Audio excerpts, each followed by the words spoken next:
تمہاری وہ ڈائریکٹ نہیں سنتا۔ اس اللہ تک پہنچنے کے لیے تمہیں بیچ میں وسیلوں کی ضرورت ہے۔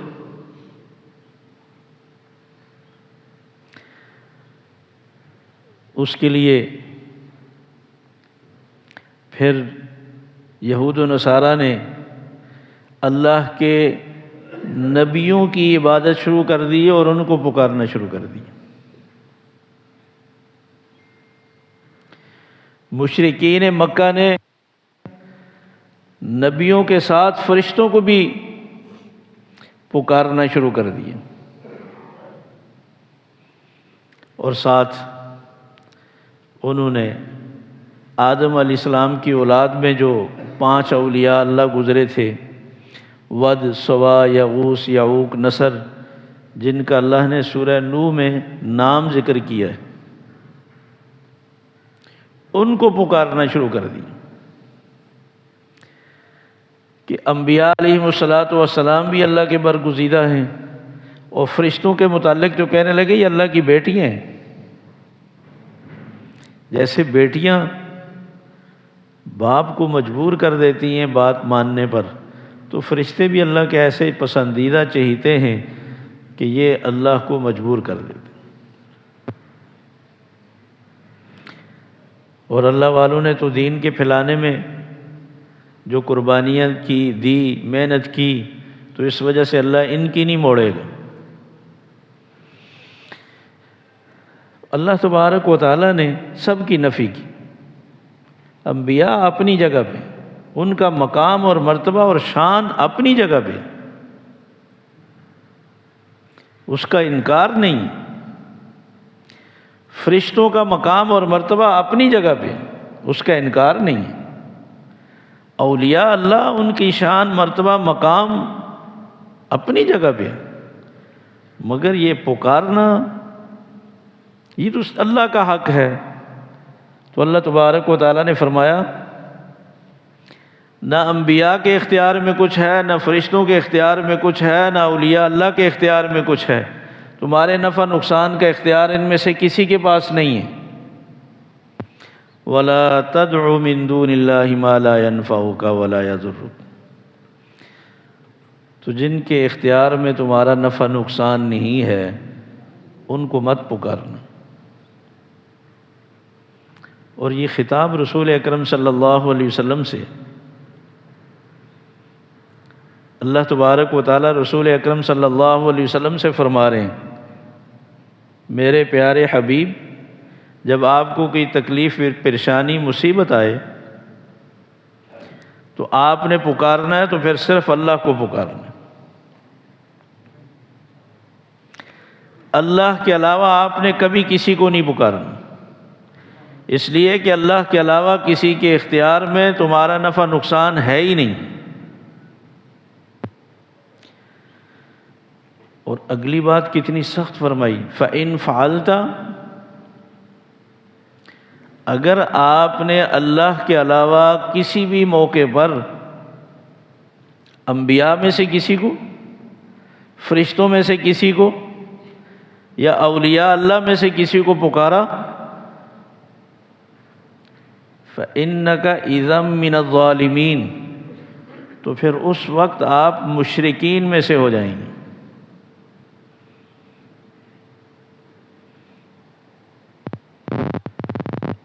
یہ کتنی بد سخت بات رسول اکرم صلی اللہ علیہ وسلم سے کہی جا رہی ہے۔ حقیقت میں یہ امت کو سمجھایا ہے کہ جو چیز اللہ کو مخلوق سے بھی پسند نہیں ہے وہ اپنے حبیب کو سے بھی پسند نہیں۔ وہ امام الانبیاء رسول اکرم صلی اللہ علیہ وسلم کو بھی اس سے روکا ہے۔ اور سورہ زمر میں اللہ تبارک و تعالیٰ نے رسول اکرم صلی اللہ علیہ وسلم کو مخاطب کر کے ایک بات ارشاد فرمائی، وَلَقَدْ أُوحِيَ إِلَيْكَ وَإِلَى الَّذِينَ مِن قَبْلِكَ، ہم نے آپ کی طرف بھی، وَإِلَى الَّذِينَ مِن قَبْلِكَ، اور آپ سے پہلے بھی سارے نبیوں کی طرف یہی وہی بھیجی، لئن اشرکت لیحبطن عملک،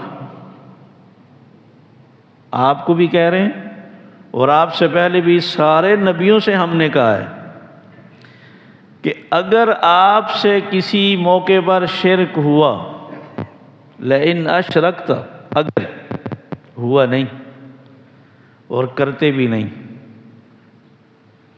اس لیے کہ سارے انبیاء علیہ الصلاۃ والسلام تو شرک سے روکنے کے لیے تشریف لائے۔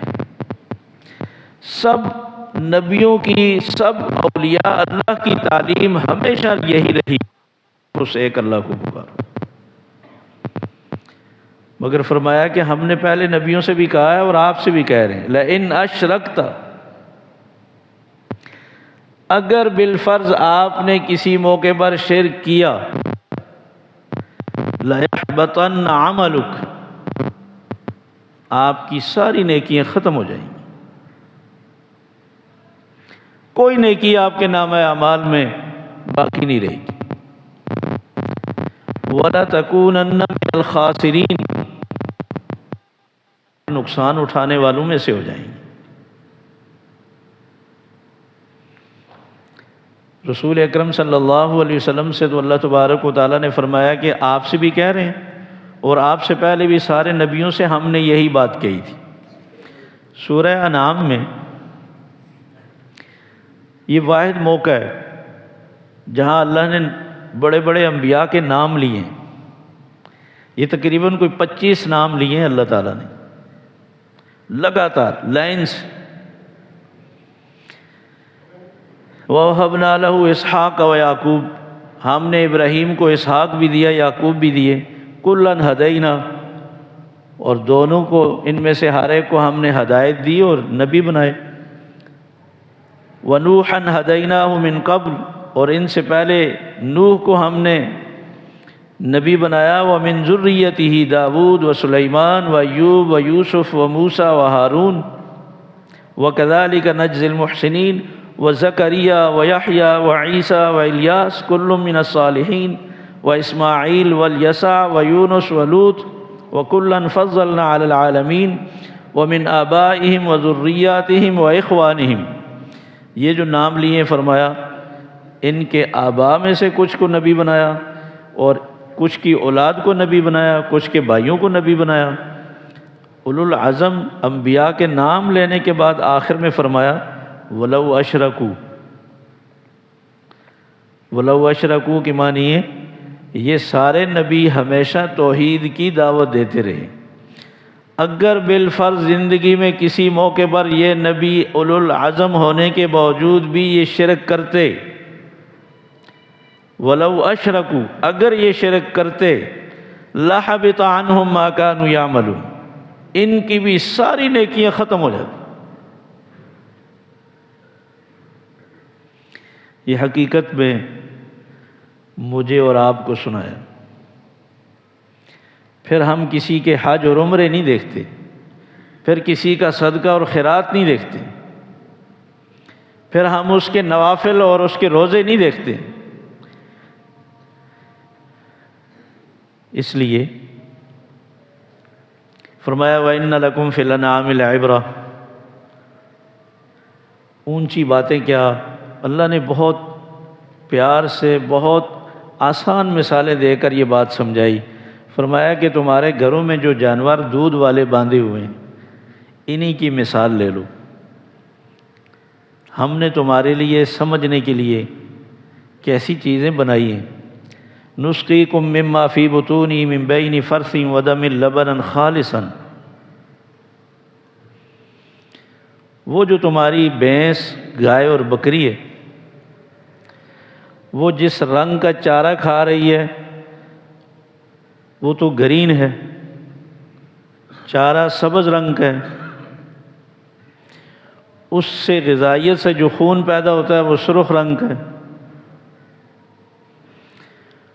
اور اندر جو فضلہ بنتا ہے وہ بھی انتہائی بدبودار، اور تمہیں ان کے گوبر سے بھی نفرت ہے، خون سے بھی نفرت ہے، تمہارے لیے ان کا گوبر بھی حرام تمہارے لیے ان کا خون بھی حرام، مگر ہم نے گوبر اور خون کے درمیان میں تمہارے لیے دودھ کا انتظام کیا، اور تمہاری خوراک میں نہ تو ہم گوبر کی بدبو آنے دیتے ہیں اور نہ خون کا رنگ آنے دیتے ہیں۔ ہم نے دونوں حرام اور ناپاک چیزوں سے تمہاری خوراک کو کیسا بچا کر محفوظ رکھا، خالصاً، جس میں نہ خون کی ملاوٹ ہے، نہ گوبر کی ملاوٹ ہے، نہ پیشاب کی ملاوٹ ہے، خالصاً۔ اور اگر خون کی کسی وجہ سے ملاوٹ ہو جائے تو تم سارے دودھ سے نفرت کرنے لگ جاتے ہو، اور اگر گوبر کی ملاوٹ ہو جائے تھوڑی سی تو تمہیں اپنی محبوب غذا سے نفرت ہو جاتی ہے۔ تمہیں پھر یہ نہیں دیکھتے کہ کتنا زیادہ دودھ ہے، اس کو کیسے پھینکیں، تم لحاظ رکھے بغیر تم اسے گرا دیتی۔ تو میری عبادت اور پکار میں بھی جب تم ملاوٹ کرتے ہو نا، تو پھر میں نہیں دیکھتا کہ اس کے روزے کتنے ہیں، اس کی تہجد کتنی ہے، اس کے صدقہ خیرات کتنے ہیں۔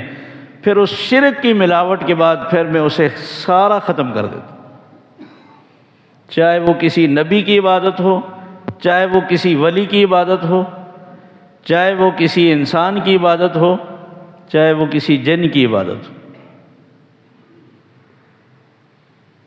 ملاوٹ والی غذا تمہیں پسند نہیں ہے تو ملاوٹ والی عبادت مجھے بھی پسند نہیں۔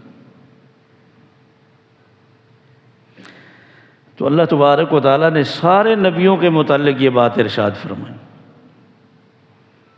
اور یہ حقیقت میں اللہ ہمیں سمجھانا چاہ رہے ہیں۔ کسی مقام پر، کسی موڑ پر بھی اگر شرک کیا تو پھر اپنی پچھلی نیکیاں اور عبادات اور ایمان کو بھول جائے۔ کیا ایمان بھی ختم ہو جاتا ہے؟ ایک آیت نازل ہوئی، صحابہ نے جب وہ آیت پڑھی نا تو سارے کانپ اٹھے۔ آیت کا جو ترجمہ تھا وہ تو بظاہر آیت میں فرمایا کہ الذین آمنوا وَلَمْ يَلْبِسُوا إِيمَانَهُمْ بِظُلْمٍ، یہ سورہ نام کی آیت ہے۔ جن لوگوں نے ایمان لایا اور پھر ایمان کے بعد انہوں نے کوئی ظلم نہیں کیا، اولئک ھم الامن وہم مہتدون، ایسے لوگوں کے لیے جنت ہے اور یہ راہ راست پر ہیں۔ صحابہ تو ڈر گئے، انہوں نے کہا کہ ملازمین کے متعلق کبھی ظلم ہو جاتا ہے، کبھی اپنی اولاد اور اپنے گھر والوں کے متعلق زیادتی ہو جاتی ہے، کبھی جانوروں کے بارے میں کوئی زیادتی ہو جاتی ہے، تو ظلم کس سے نہیں ہوتا؟ یہاں تو اللہ تبارک و تعالیٰ نے شرط لگائی ہے کہ ایمان کے بعد کسی سے ظلم نہ ہوا ہو۔ جس نے ایمان لانے کے بعد، کلمہ پڑھنے کے بعد ظلم کیا، اس کے لیے جنت نہیں ہے۔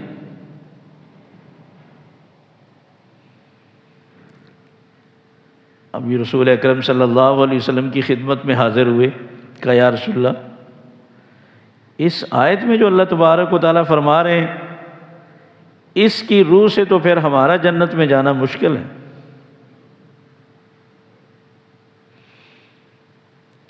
قرآن مجید کو سمجھنے کے لیے صرف عربی جاننا کافی نہیں ہے، رسول اکرم صلی اللہ علیہ وسلم کی احادیث کا جاننا ضروری ہے، ورنہ کبھی تو انسان بے عمل ہو جاتا ہے کہ اس سے اعمال کی کیا ضرورت ہے جب ہمارے ساتھ جنت کا وعدہ ہے، اور کبھی مایوس ہو جاتا ہے کہ مجھ جیسوں کے لیے تو جنت ہے ہی نہیں۔ یہ مقام تھا صحابہ کی مایوسی کا۔ رسول اکرم صلی اللہ علیہ وسلم نے فرمایا کون سی آیت ہے جس سے تم اتنے ڈرے ہو کہ تمہیں مشکل لگ رہا ہے جنت میں جانا؟ تو یہ آیت پڑھی، الذین آمنوا ولم یلبسوا ایمانہم بظلم، وہ لوگ جو مومن ہوئے اور اس کے بعد ظلم نہیں کیا، اولئک لہم الامن، ان کے لیے ہے جنت کا وعدہ۔ آپ نے فرمایا تمہیں یہ تم جو اس کا مطلب سمجھو غلط سمجھو، یہاں ظلم سے مراد وہ ظلم اور زیادتی نہیں ہے، یہاں ظلم سے مراد شرک ہے، کہ جس نے کلمہ پڑھنے کے بعد شرک کیا وہ جنت کو بھول جائے۔ ایسے مشرکوں کے لیے جنت نہیں ہے کہ وہ کلمہ بھی پڑھیں، نیکیاں بھی کریں اور ساتھ شرک کو بھی دبا رکھیں۔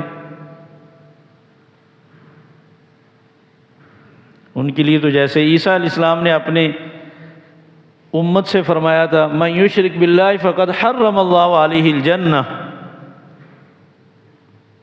یہ اللہ نے انجیل کتاب کا حوالہ دے کر ذکر کیا ہے کہ بنی اسرائیل سے عیسیٰ علیہ السلام نے اللہ تبارک و تعالیٰ کا یہ فرمان سنایا کہ جس نے شرک کیا اس پر جنت ہمیشہ کے لیے حرام، ومأواہ جہنم، ایسے آدمی کا ٹھکانہ جہنم۔ رسول اکرم صلی اللہ علیہ وسلم نے فرمایا کہ یہاں اس ظلم سے مراد شرک، کہ اللہ تبارک و تعالیٰ یہ فرما رہے ہیں کہ جو مسلمان ہونے کے بعد بھی شرک کرے گا اس کے لیے جنت نہیں۔ ایسے مسلمان ہوں کہ پھر شرک سے نفرت کریں۔ اس کا مطلب یہ ہوا کہ مسلمان ہو کر بھی شرک ہو سکتا ہے۔ سورہ یوسف میں فرمایا وَمَا يُؤْمِنُ أَكْثَرُهُم بِاللَّهِ إِلَّا وَهُم مُشْرِكُونَ، اکثر مومن ہونے کے باوجود بھی شرک کرتے رہتے ہیں۔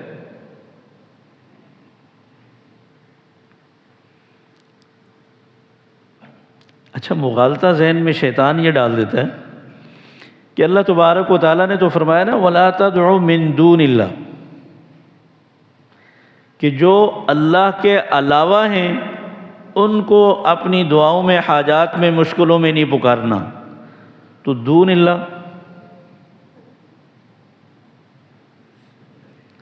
دون اللہ یعنی جو اللہ کے علاوہ ہیں۔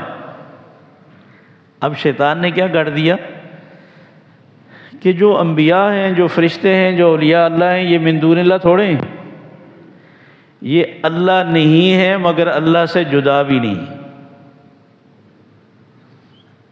یہ اللہ نہیں مگر اللہ سے جدا بھی نہیں۔ دون اللہ سے مراد تو پتھر ہیں، بت ہیں۔ انبیاء علیہ السلام غیر اللہ میں تھوڑے آتے ہیں، وہ تو اللہ کے غیر تھوڑے ہیں، وہ تو اللہ کے اپنے ہیں۔ اولیاء اللہ اور فرشتے تو اللہ کے غیر نہیں ہیں، اللہ کے اپنے۔ یہ کتنا بڑا مغالطہ ہے شیطان کا، کہ قرآن مجید میں تو جہاں بھی اللہ تبارک و تعالیٰ نے شرک سے روکا ہے تو وہاں تو اللہ تبارک و تعالیٰ نے فرمایا اللہ کے غیروں کو مت پکارو۔ سبحان اللہ۔ اللہ تبارک و تعالیٰ نے قرآن مجید کو ساری کائنات کی ہدایت کا ذریعہ بنایا ہے، اور اللہ کو خوب معلوم تھا کہ شیطان نے لوگوں کو کیسے بہکانا ہے، لوگوں کو کیسے کیسے دھوکے دینے۔ اللہ تبارک و تعالیٰ نے جہاں عیسیٰ علیہ السلام کا ذکر فرمایا ہے اور جہاں حضرت مریم کا ذکر فرمایا ہے نا، عیسیٰ علیہ السلام کے بارے میں اللہ تبارک و تعالیٰ نے فرمایا کل قیامت کے دن میں عیسیٰ علیہ السلام کو طلب کروں گا اور میں ان سے پوچھوں گا۔ فرمایا وَإِذْ قَالَ اللَّهُ يَا عِيسَى ابْنَ مَرْيَمَ، وہ وقت بھی یاد کرو، وہ کیا وقت ہوگا جب اللہ عیسیٰ علیہ السلام سے سوال کریں گے اپنی بارگاہ میں بلا کر، اے عیسیٰ ابن مریم اَأَنْتَ قُلْتَ لِلنَّاسِ، کیا آپ نے لوگوں سے کہا تھا اتخذونی و امی الہین من دون اللہ، کہ مجھے اور میری ماں کو دعاؤں میں پکارا کرو، الہ بنا لو من دون اللہ، اللہ کے علاوہ۔ یہ جو دیر سے آ کر پھر اگلی صفوں میں آتے ہیں نا، یہ کوئی ثواب نہیں ملتا، یہ تکلف ہے۔ یہ بچہ ہے، اس کی غلطی نہیں ہے، یہ ویسے میں مسئلہ بتا رہا ہوں۔ جلدی اگلی صفوں میں آنے کا مطلب یہ ہے کہ آپ جلدی آئیں۔ دیر سے آ کر پہلی صف میں آ کر کوئی بیٹھ جائے، یہ مطمئن ہو جائے کہ مجھے اب پہلی صف کا ثواب ملے گا، ایسے نہیں ہے۔ اور جلدی آ کر پچھلی صفوں میں بیٹھنا یہ ثواب سے محرومی ہے۔ اگلی صفوں میں بیٹھا کریں، کتنا بڑا اجر و ثواب ہے۔ اور دیر سے آ کر پھر اگلی صفوں میں پھلانگ کرانا بہت بڑا گناہ ہے۔ رسول اکرم صلی اللہ علیہ وسلم نے فرمایا کہ لوگوں کی گردنوں کو پھلانگ کر آگے آنے والے اتنے بڑا گناہ اپنے ذمہ لیتے ہیں کہ فرمایا کہ کل قیامت کے دن ان کو پل بنایا جائے گا۔ تو اس لیے ایک تو مجمع بھی ڈسٹرب ہوتا ہے، اور دوسرا کوئی آگے آنے کا فائدہ نہیں ہے، جہاں جگہ ملے وہیں بیٹھ جائے گا۔ تو میں یہ عرض کر رہا تھا کہ عیسیٰ علیہ السلام سے اللہ تبارک و تعالیٰ جو الفاظ کہہ رہے ہیں آپ ان میں غور کریں۔ فرمایا کیا عیسیٰ، آپ نے کہا تھا عیسائیوں سے اتخذونی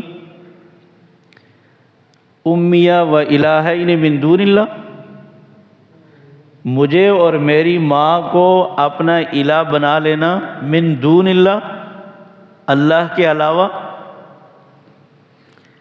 میں جو بتانا چاہ رہا ہوں وہ یہ ہے کہ اللہ تبارک و تعالیٰ عیسیٰ علیہ السلام کو اور حضرت مریم کو فرما رہے ہیں من دون اللہ، کہ یہ بھی اللہ کا غیر ہیں، اللہ ان کے علاوہ ہے۔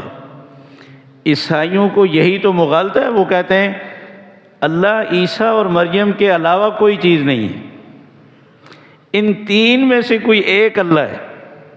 مگر مسلمانوں کا تو یہ عقیدہ ہے نا کہ اللہ تبارک و تعالیٰ عیسیٰ علیہ السلام کے بھی غیر ہیں، حضرت مریم کی بھی غیر ہیں، عیسیٰ علیہ السلام الگ ہیں، اللہ کی مخلوق ہیں، حضرت مریم بھی اللہ کے علاوہ ہیں، اللہ کی مخلوق ہیں۔ تو جب حضرت عیسیٰ علیہ السلام حضرت مریم بھی من دون اللہ میں اللہ نے ذکر کیے ہیں کہ یہ اللہ کے علاوہ ہیں، اللہ کے غیر ہیں، ان کو پکارنے والے بھی غیر اللہ کو پکار رہے ہیں، تو کیا کسی ولی اللہ کا مقام حضرت عیسیٰ سے زیادہ ہو سکتا ہے؟ کیا کسی اللہ والے کا مقام حضرت مریم سے زیادہ ہو سکتا ہے؟ تو یہ دھوکہ ہے۔ فرشتے اللہ کے کتنے مقرب ہیں، جس میں حضرت جبرائیل بھی ہیں، حضرت عزرائیل بھی ہیں، حضرت میکائیل بھی ہیں، حضرت اسرافیل بھی ہیں۔ اب میں ان کا بھی بتا رہا ہوں کہ اللہ تبارک و تعالیٰ کیا فرما رہے ہیں سورہ سبا میں، قُلِ ادْعُوا الَّذِينَ زَعَمْتُم مِّن دُونِ اللَّهِ، تم فرشتوں کو اللہ کی بیٹیاں سمجھتے ہو؟ جن جن فرشتوں کے بارے میں تمہیں خیال ہے کہ ان کو اللہ نے کچھ اختیارات دے رکھے ہیں، تو تم اپنی دعاؤں میں ذرا پکارو ان کو۔ من دون اللہ، جو بھی فرشتے اللہ کے علاوہ ہیں ان کو پکار کے دیکھ لو۔ تو یہاں بھی فرشتوں کو اللہ تبارک و تعالیٰ فرما رہے ہیں من دون اللہ، اور شیطان ہمیں کیا دھوکہ دے رہا ہے کہ دون اللہ، اللہ کا غیر تو وہ ہوتے ہیں جو اللہ کے دشمن ہوں، جو اللہ کے اپنے ہیں، اللہ کو ماننے والے ہیں، جو اللہ کے پسندیدہ اور برگزیدہ ہیں، وہ اللہ کے غیر کہاں سے آئے؟ وہ تو اللہ کے اپنے ہیں، تو اللہ کے اپنے ہیں، لیکن اللہ کی ذات کے تو علاوہ ہیں، وہ اللہ کی ذات میں شامل نہیں ہیں۔ اللہ تبارک و تعالیٰ یہاں اس آیت میں فرشتوں کو غیر اللہ فرما رہے ہیں۔ فرمایا لا یملکون مثقال ذرۃ فی السماوات ولا فی الارض، آسمان و زمین کے جتنے فرشتے ہیں کسی کے پاس بھی ایک ذرہ کے برابر بھی کوئی اختیار نہیں، نہ آسمانوں میں نہ زمین میں۔ لا یملکون مثقال ذرۃ فی السماوات ولا فی الارض، اسرائیل کو، جبرائیل کو، میکائیل کو، اسرافیل کو، باقی بھی جتنے فرشتے ہیں اپنی مرضی سے، اپنے اختیار سے، اپنی چاہت سے ایک ذرے کے برابر بھی کسی کو کوئی نفع نہیں پہنچا سکتے، کسی کو کوئی فائدہ نہیں پہنچا سکتے۔ سبحان اللہ۔ اور پھر اللہ تبارک و تعالیٰ فرما رہے ہیں ان کے پاس اختیار کیوں کر ہو؟ اختیار تو اس کے پاس ہونا چاہیے جس نے یہ ساتوں آسمان اور ساتوں زمینیں بنائی ہیں، جس نے یہ سارا جہان بنایا ہے۔ تو فرمایا وہ تو میں نے اکیلے نے بنایا۔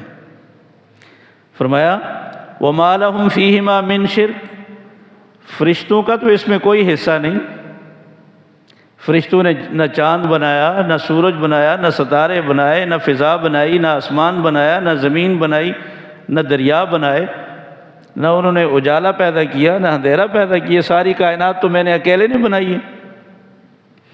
جب وہ کائنات کے بنانے میں ان کا کوئی حصہ نہیں تو پھر اختیارات کس بات کی؟ اگلی بات، چلیں ساری کائنات میں نے اکیلے نے بنا دی، اب کائنات کو چلانے میں اگر میں مجبور ہوتا، میں محتاج ہوتا، تو یہ فرشتے میری مدد کرتے، میں ان کا محتاج ہوتا، تو پھر میں ان کو اختیارات اپنے بانٹتا، پھر میں ان کو اپنے اختیارات میں شریک کرتا۔ فرمایا وَمَا لَهُ مِنْهُمْ مِنْ ظَهِيرٍ، میں کسی فرشتے کا محتاج نہیں۔ پوری کائنات کے فیصلے کرنے میں، پوری کائنات کا نظام چلانے میں، پوری کائنات کو روزیاں دینے میں، پوری کائنات میں ہر ایک کی دعا اور فریاد سننے میں، ہر ایک کی ضرورت پوری کرنے میں، فرمایا میں کسی فرشتے کا محتاج نہیں۔ یہ جو فرمایا اللہ الصمد، اللہ بے نیاز، کسی کا محتاج نہیں۔ اور سورہ فاطر میں تو فرمایا یا ایھا الناس انتم الفقراء الی اللہ، اے لوگو تم سب اللہ کے محتاج ہو۔ گناہگار بھی اللہ کا محتاج ہے، عبادت گزار بھی اللہ کا محتاج ہے، ولی اللہ بھی اللہ کا محتاج ہے، فرشتے بھی اللہ کے محتاج ہیں، اور سارے انبیاء بھی اللہ کے محتاج ہیں۔ واللہ هو الغنی، اللہ کسی کا محتاج نہیں۔ اللہ کا ہر فیصلہ اپنی مرضی کا ہوتا ہے۔ اللہ تبارک و تعالیٰ اس کائنات کو چلانے میں، اس کو بنانے میں، ہر ایک کی تقدیر لکھنے میں، ہر ایک کے فیصلے کرنے میں اللہ تبارک و تعالیٰ کسی کے محتاج نہیں۔ اس لیے تو رسول اکرم صلی اللہ علیہ وسلم نے فرمایا، صحیح بخاری کی حدیث ہے، جب بھی اللہ سے مانگو اتنے کامل یقین کے ساتھ مانگو کہ جب اللہ کسی کا محتاج نہیں ہے، اللہ مجبور نہیں ہے، اللہ کسی سبب کا بھی محتاج نہیں ہے، اللہ کو پوری قدرت ہے۔ جب اللہ کو پوری قدرت ہے تو اللہ میرا کام تو بنا سکتا ہے۔ تو فرمایا شک کے ساتھ نہیں، کامل یقین کے ساتھ اللہ کو پکارو۔ اللہ کو کوئی مجبور نہیں کر سکتا، مگر اللہ تبارک و تعالیٰ اپنا فیصلہ نافذ کرنے میں کسی چیز کے محتاج نہیں۔ تو فرمایا جو اس کامل یقین کے ساتھ اللہ سے مانگتا ہے، اللہ اس کی دعا ضرور قبول فرماتے ہیں۔ اور ایک بات یہ بھی آپ نے ارشاد فرمائی، جو شک کے ساتھ مانگے گا اس کی اللہ نہیں پوری کرتی۔ مانگتے وقت یہ شک پتہ نہیں قبول ہوگی کہ نہیں ہوگی، پتہ نہیں سنے گا کہ نہیں سنے گا، میرے گناہ بھی تو ہیں، مجھ جیسے گناہگار کی پتہ نہیں سنتا بھی ہے کہ نہیں۔ اچھا پھر یہ بھی شک ہو، پتہ نہیں میری فریاد اس تک براہ راست پہنچ بھی سکتی ہے کہ نہیں، چونکہ بیچ میں کوئی نہیں ہے۔ پتہ نہیں میری آواز، میری فریاد، میرا رونا دھونا اس تک جا بھی سکتا ہے کہ نہیں۔ رسول اکرم صلی اللہ علیہ وسلم اس ساری کائنات میں تمام اولیاء اللہ سے، تمام فرشتوں سے، تمام انبیاء علیہم الصلاۃ والسلام سے، اس پوری کائنات میں اللہ نے جتنی مخلوقات بنائی ہیں سب سے اعلیٰ افضل اگر کسی کا مقام ہے وہ امام الانبیاء رسول اکرم صلی اللہ علیہ وسلم کا۔ اللہ نے جو شان بنائی ہے وہ رسول اکرم صلی اللہ علیہ وسلم کی، بس اس کی کوئی انتہا نہیں۔ امام شیخ سعدی فرماتے ہیں بعض از خدا بزرگ تو ہی قصہ مختصر، اللہ کے بعد اگر کسی کا مقام ہے وہ رسول اکرم صلی اللہ علیہ وسلم کا۔ آپ کے مرتبے اور مقام تک نہ کوئی ولی پہنچ سکتا ہے، نہ کوئی شہید پہنچ سکتا ہے، نہ کوئی نبی پہنچ سکتا ہے، اور نہ کوئی مقرب فرشتہ پہنچ سکتا ہے،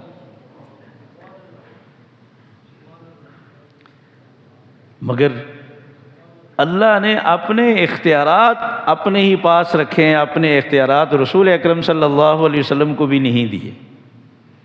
آپ دیکھیں فرض نماز کے بعد رسول اکرم صلی اللہ علیہ وسلم جو دعا فرماتے، کیا خوبصورت دعا فرماتے تھے، اللہم لا مانع لما آتیت ولا موتی لما منعت۔ اے اللہ، جب تو کسی کو دینے کا فیصلہ کر دے تو پھر تجھے کوئی نہیں روک سکتا، اور جب تو کسی کو محروم رکھنے کا فیصلہ کر دے تو پھر کوئی کائنات کی طاقت اسے کچھ نہیں دے سکتی۔ جب اللہ تبارک و تعالیٰ کسی کی روزی بڑھا دیں کوئی نہیں روک سکتا، جب اللہ تبارک و تعالیٰ کسی کو اولاد نہ دیں کوئی نہیں دے سکتا۔ اما عائشہ صدیقہ رضی اللہ تعالیٰ عنہ کی کوئی اولاد نہیں تھی، ساری زندگی اپنے بھتیجوں کو بھتیجیوں کو پڑھایا اور خوب علم سکھایا۔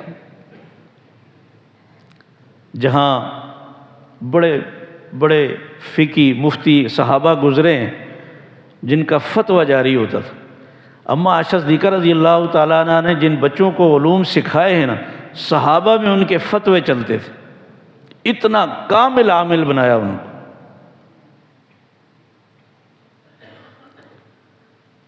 تو کیا انہوں نے اللہ سے کبھی دعا نہیں کی ہوگی؟ رسول اکرم صلی اللہ علیہ وسلم نے ان کے لیے دعا نہیں کی ہوگی؟ یہ اللہ کا اختیار ہے۔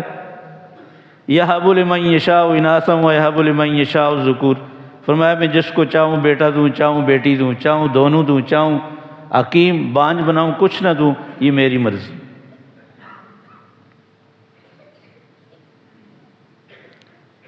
صحت کے لیے جب بھی آپ دعا کرتے فرماتے اذهب البأس رب الناس واشف انت شافی لا شفاء الا شفاؤک شفاء لا یغادر سقما، یا اللہ تیرے سوا اس پوری کائنات میں کوئی کسی کو شفا نہیں دے سکتا، تو مجھے شفا دے دے۔ کسی کے لیے دعا کرتے تو یہی دم پڑتے، یا اللہ تیرے سوا کوئی شفا نہیں دے سکتا، تو اس کو شفا دے دے۔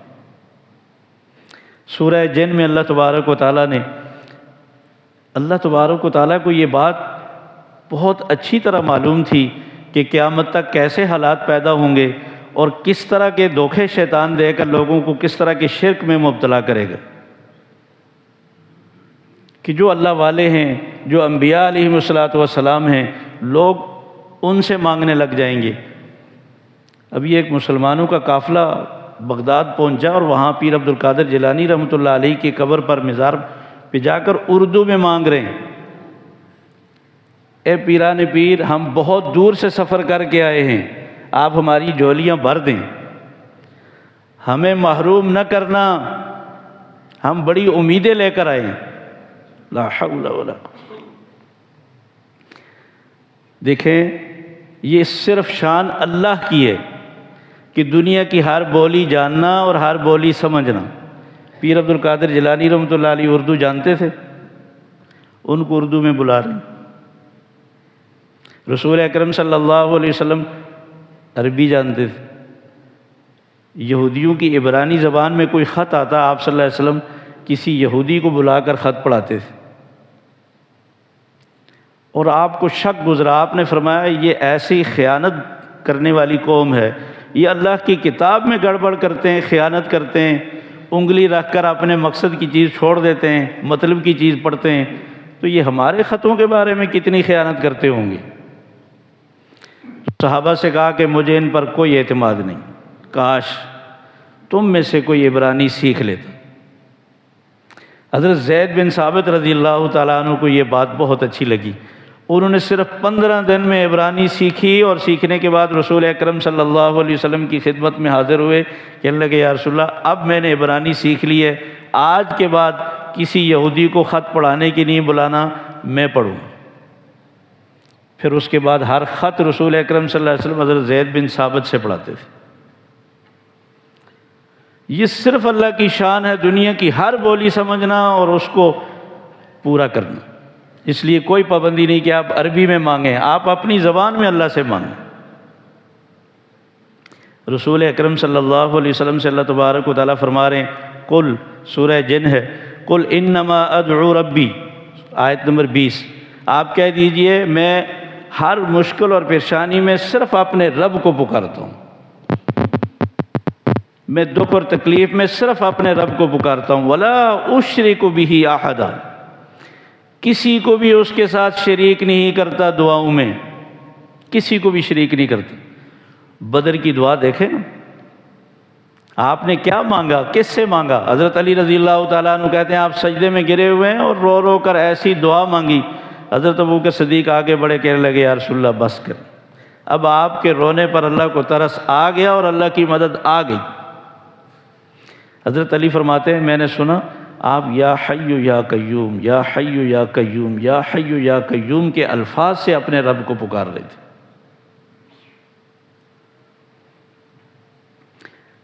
اور فرمایا قل، دوسری آیت میں آپ یہ بھی کہہ دیجیے انی لا املک لکم ضرا ولا رشدا، مجھے تمہاری کسی بھی نفع نقصان کا کوئی اختیار نہیں، مجھے اپنے نفع نقصان کا بھی اختیار نہیں ہے، وہ تو میرے رب کے اختیار میں ہے، جو چاہے وہ فیصلہ کر دے۔ تمہاری ہدایت اور تمہاری گمراہی کا مجھے کوئی اختیار نہیں۔ صحیح بخاری میں ایک حدیث ہے، رسول اکرم صلی اللہ علیہ وسلم نے ایک دفعہ 3 آدمیوں کے نام لے کر کہا یا اللہ ان کو پکڑ لے۔ یہ بڑی سخت دعا، بد دعا تھی۔ صفوان بن امیہ، سہیل بن عمر اور اسی طرح حارث بن ہشام، اس پر تبارک و تعالیٰ نے سورہ آل عمران کی آیت نازل فرمائی لیس لک من الامر شیء، آپ کو یہ اختیار نہیں ہے، یہ اختیار اللہ کے پاس ہے، کسی کو ہدایت دینا، کسی کو عذاب دے کر محروم کر دینا۔ اور عجیب اللہ کی شان دیکھیں، یہ تینوں بعد میں مسلمان ہو گئے تھے۔ صفوان بن امیہ بھی مسلمان ہو گئے، سہیل بن عمر جس نے صلح حدیبیہ کے موقع پر مذاکرات کیے تھے وہ بھی مسلمان ہو گیا، اور حارث بن ہشام بھی مسلمان ہو گئے۔ تو اللہ تبارک و تعالیٰ نے فرمایا میرے حبیب یہ اختیار اللہ کا۔ تو اللہ نے اپنے اختیارات جب رسول اکرم صلی اللہ علیہ وسلم کو نہیں دیے تو پھر مخلوق میں کس کا مقام ہے کہ جس کو اللہ اپنے اختیارات حوالے کر دیں گے؟